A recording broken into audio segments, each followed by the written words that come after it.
जी, मैं हर 3 दिन में 1 लाख नाम जप करने का प्रयास कर रही हूँ तथा ग्रस्त कार्यों को करते हुए नाम या कोई पद चलाने का भी प्रयास करती हूँ। महाराज जी, मुझे बताएं कि मैं और किस तरह नाम जप को बस बढ़ा ऐसे ही सकती हूँ। चलते रहो। अपने आप जब मन में बस जाएगा तो 3 लाख की संख्या की बात एक दिन में पूरी होने लगेगी और जीवन धन्य हो जाएगा। बस ऐसे चलते रहो, ऐसे लंबे समय सातु दीर्घ काल निरंतर सत्कार सेवितो दृढ़ भूमि। लंबे समय तक, दीर्घ काल तक यही अभ्यास बना लो तो वही मन पकड़ लेगा, और मन पकड़ लिया तो निहाल हो जाओगी। मन पकड़ लेता है, रात में भी तो मैं सो नहीं पाती हूँ, कभी कोई पद चलने लगता है। हाँ, बहुत सुंदर।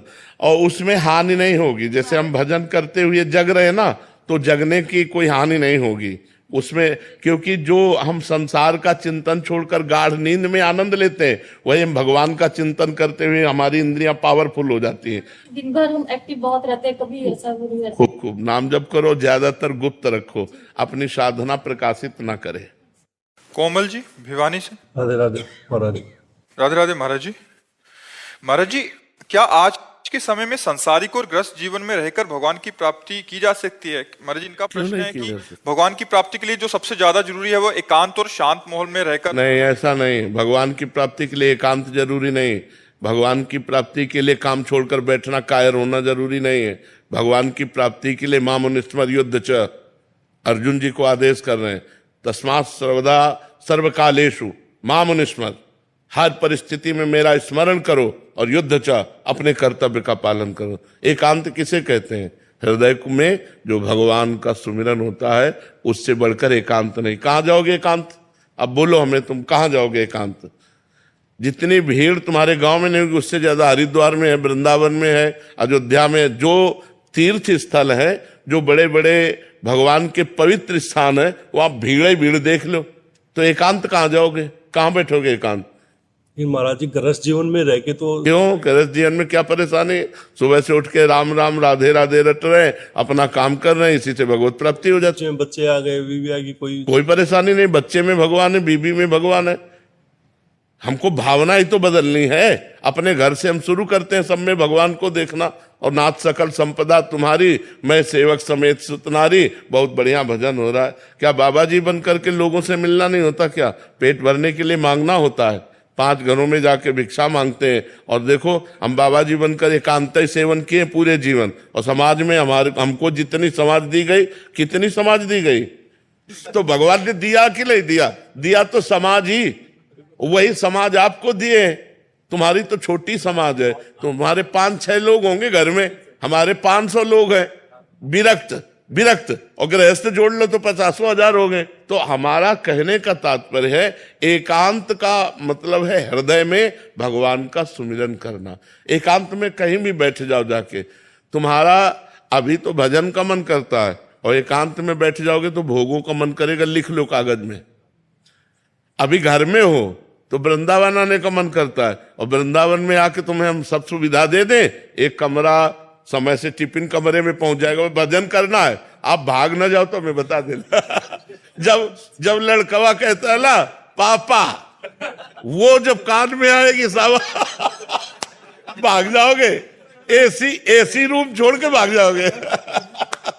लेकिन महाराज जी, अगर हमारे जैसे हम अपने घर में हैं और हम कोशिश कर रहे हैं नाम जप की, और हमारे घर वाले मांस मदिरा सब कुछ चल रहा है, तो अब यही दुर्भाग्य है। ये दुर्भाग्य है कि ऐसा कुसंग मिला है। मतलब अब इसको हम क्या कह सकते हैं कि एक व्यक्ति है जो भगवान के नाम का जप करना चाहता है, भगवान, लेकिन फिर भी भक्ति हो सकती है। क्योंकि जब लंका में भक्ति हो सकती है तो भक्ति हो सकती है, नहीं हो सकती? भगवान विभीषण जी से कह रहे हैं, जिम दसनन मो जीभ बिचारी। जैसे 32 दांतों के बीच में बड़ी कोमल जीभ रहकर अपना काम चला लेती है, नहीं चला रही, ऐसे ही लंका में पूरा लंका निश्चर निकर निवासा। यहां कहां सज्जन करवासा, लेकिन वहां भी विभीषण जी ने भक्ति की। ऐसी भक्ति की कि भगवान ने कहा तुम सरीखे संत प्रेम हो रहे। और वहां तो हमें लगता है केवल विभीषण जी ऐसे होंगे जो मांस न खाते होंगे, नहीं तो सब मांस खाने वाले थे। मदिरा और मांस का तो वहां मतलब आहार ही था। कुंभकर्ण के लिए पूरा एरिया जमा किया जाता था। जब जगता था तो एरिया के भैंसे खा जाता था। जैसे अपने पकौड़ा खाते हैं ना, ऐसे वो भैंसे खाता था। भैंसे है, बकरी है, सब मतलब तभी भगवान ब्रह्मा जी ने उसे 6 महीने सोने का, कि एक दिन जगे 6 महीने सोए ले तो पूरी सृष्टि का आहार कर जाएगा। ऐसे लोगों के बीच में रहकर उसने भजन किया। तो आप घबराइए मत, वो जो जैसा करेगा वैसा फल पाएगा। आप अंदर ही अंदर राधा जपिए। अंदर अंदर इसलिए करें कि बाहर कंठी बांधोगे, तिलक बांधोगे तो मांस मदिरा पीने वाले लोग वो आपका हो सकता है विरोध करें। तो हमें लगता है भक्ति विरोध नहीं। अगर कोई कह रहा कंठी ना बांधो तो ये ले उतार के रख दिए। भक्ति अंदर का विषय है। बिल्कुल संसारी बन के रहो और अंदर राधा राधा जपो, तुम्हें भगवान की प्राप्ति होगी। भजन से भगवान की प्राप्ति होती है, ना कि बाबा जी बनने से भगवान की प्राप्ति होती है, ना कहीं भागने से भगवान की प्राप्ति होती है। सच्ची मानो, आप अपने घर में मेहनत की कमाई का जो अन्न पा रहे हो और जो भजन कर रहे हो और कभी भूखे टूटे को आपने भोजन करा दिया, ये सबसे बढ़िया बात है। हम लोगों का हिसाब कटता है। जो हम वस्त्र पहने इसमें इसका भजन जाता है, जो प्रणाम करते हैं उनको भजन जाता है, जो भोजन देते हैं उनको भजन जाता है। ये सब फ्री नहीं है, यहाँ सबका टैक्स है। और अगर भजन कम पड़ गया तो हमको नरक जाना है। हरे शिष्य धन शोक न हरई, सो गुरु गोर नरक मा परई। अच्छा, आप इस भागवतिक टैक्स से बचे।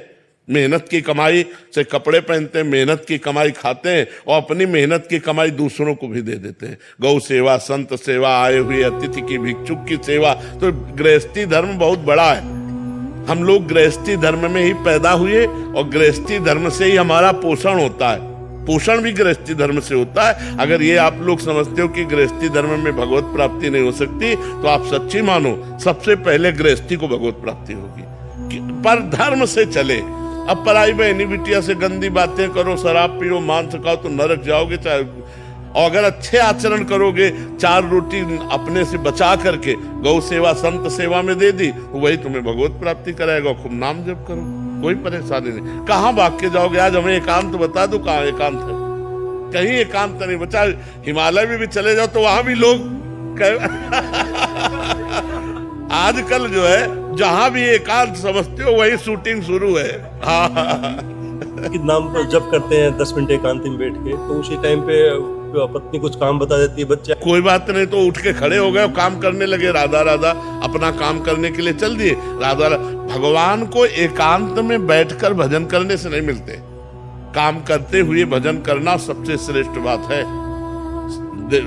झाड़ू लगा रहे, फावड़ा चला रहे, व्यापार कर रहे हैं, पानी ला रहे, कुछ भी काम कर, राधा राधा राधा राधा क्या जाता है? माले चलाने से भगवान प्राप्त होते हैं, भगवान सुमिरन करने से प्राप्त होते हैं। हम सुमिरन करें भगवान का, माला के बिना सुमिरन करें।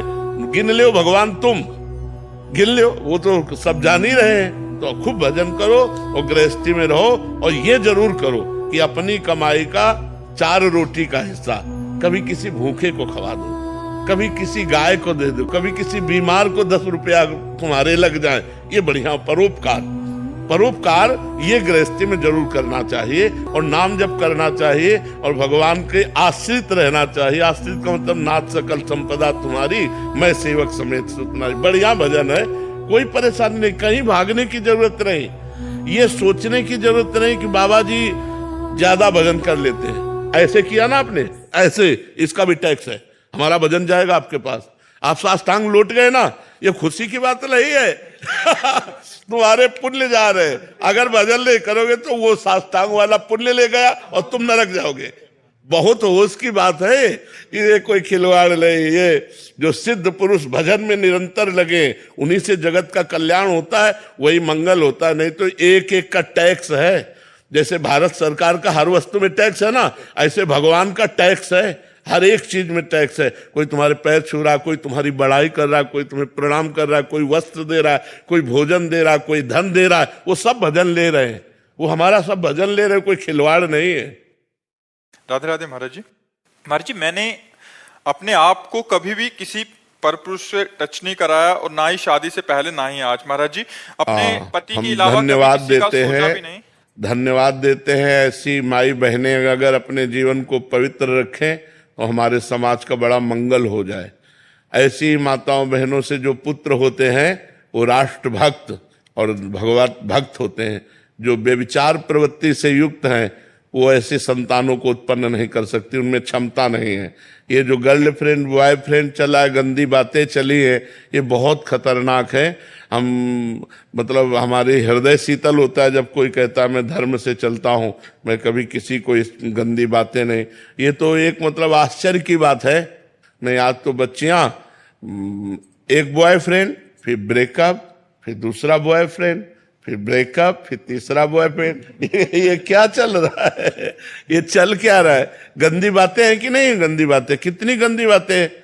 हमारा जो भारत देश है वो धर्मयुक्त है, तो हमारे सनातन धर्म में वो एक बार जिसका स्पर्श हो गया आजीवन उसी के निर्वाह किया जाता था। इसीलिए बड़े बुजुर्ग ब्याह कराते थे। लड़की लड़का परस्पर देखा नहीं, बड़े बुजुर्ग ब्याह करा, पूरे जीवन निर्वाह होता था। और यहाँ प्रेम विवाह होता है, साल भर में तलाक हो जाती है, 6 दिन में तलाक हो जाती है। प्रेम करे तो थोड़ा निर्वाह करना भी सीखे। प्रेम करने वाला सहनशील होता है, अपने प्यारे को सुख पहुंचाता है। आज का समय तो बहुत धन्यवाद है। जैसा आप, क्या प्रश्न है आप? महाराज जी, आप कह रहे हैं कि मतलब अपने पति देव के अलावा मेरा कोई वो नहीं है, बट लेकिन महाराज जी हम दोनों में लड़ाई भी हो जाती है और गुस्से में अपशब्द हो जाते हैं। क्या मैं पतिव्रत स्त्री हूँ? हाँ, पतिव्रता। बिल्कुल। हम जैसे हम भगवान के भक्त हैं और हमें कोई परेशानी पड़ी और हम उसको निपटा नहीं पाते तो हम नाराज भी होते हैं भगवान से। छोटा बच्चा जब गिर पड़ा, अम्मा दौड़ के उठाने गई तो उसने बा के थप्पड़ जमाया कि अब उठाने आए हो, जब हम गिर रहे थे तब कहाँ थी? जब हम गिर रहे थे तब छोटा बच्चा नहीं गिर जाता। और माँ थी तो माँ से ही लड़ता है माँ को, क्योंकि वो जानता है माँ के सिवा मेरा कोई नहीं है। अब मैं गिर गया तब उठाने आई हो, तो गिरने के पहले उठा लेते। ऐसे हम लोग भगवान से भी लड़ जाते हैं। तो कभी कभी जैसे आप पति से लड़ जाते हैं, ऐसे हम परम पति से लड़ जाते हैं। लड़ना भी एक प्रेम का अंग है, लड़ना भी एक प्रेम का अंग है, उसे मान कहते हैं। पर वो लड़ना ऐसा ना हो कि मतलब विभत्स रूप न धारण करे, विभत्स रूप न धारण करे। प्यार भाव, हम आपको प्रणाम करते हैं और धन्यवाद देते हैं कि ऐसे ही जीवन निर्वाह करना चाहिए।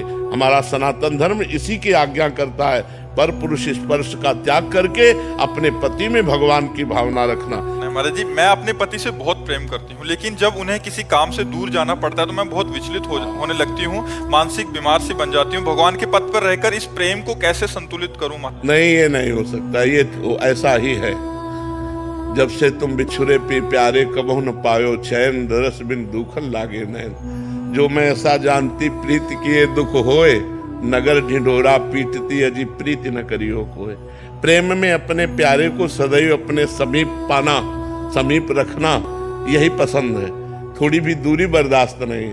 पर जब अपना प्रीतम, अपना प्यारा दूर जाता है तो उसी के चिंतन में, उसी के वियोग में समय काटना, ये प्रेमियों का स्वभाव है। यही प्रेमियों की महिमा है कि वो अपने प्यारे के सिवा अपने मन को शांत करने के लिए किसी दूसरी वस्तु, व्यक्ति, स्थान का वो संस्पर्श नहीं प्राप्त कर सकते। अपने प्यारे के लिए वो रो रो करके समय व्यतीत करेंगे। पर प्रेम का जो स्वभाव होता है वो यही होता है कि अपने प्यारे को समीपता चाहता है, कि आप हमसे कभी दूर ना हो, आप हमारे आंखों के सामने रहें, आप हमारे हृदय से लगे रहें। प्रेम ऐसा चाहता है। पर व्यवहार में जाना पड़ता है तो उस समय वो जो वियोग होता है वो सारे पापों को नष्ट करके भगवत प्राप्ति कराने वाला होता है। इसलिए नाम जपना चाहिए और पति का स्मरण करते हुए उस वियोग दुख को सहना चाहिए।